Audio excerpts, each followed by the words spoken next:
In the heat of an ancient war, one man fled the battlefield, seeking safety in the tent of a quiet desert woman. But what he didn't know was that she wasn't just any woman.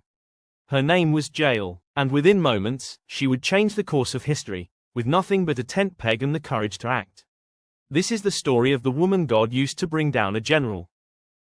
In the ancient, war-torn days of Israel, when swords clashed and kings ruled with iron fists, one of the greatest military victories didn't come from a warrior, but from a woman in a tent. Her name was Jael. She wasn't a soldier, a prophetess, or a queen. She was a nomadic wife, living quietly in the desert. But when Sisera, a brutal Canaanite general, fled from battle and stumbled into her camp seeking refuge, Jael made a choice that would echo through history. She welcomed him, fed him warm milk, and let him sleep, then picked up a hammer and drove a tent peg through his temple, killing him in his sleep.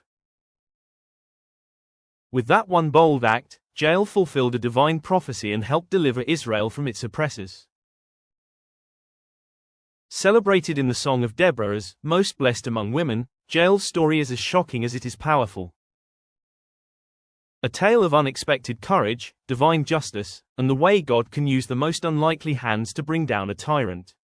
You've heard of David and Goliath, but have you heard of Jael and the sleeping general? Jael's story isn't just about a dramatic assassination, it's a divine reminder that God often works through the unexpected.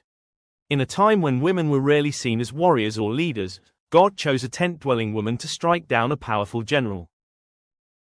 She didn't have a sword or an army, just courage, wisdom, and a moment of opportunity. Jael's act fulfilled Deborah's prophecy and flipped the script on what strength looks like.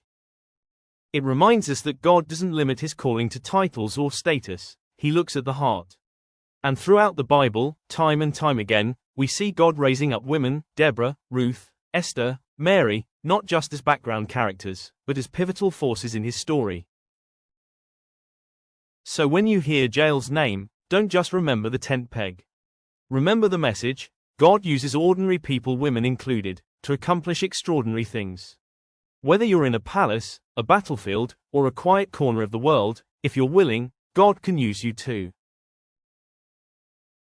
Unqualified, remember this: God sees you, and he can use you right where you are, in ways you may never expect.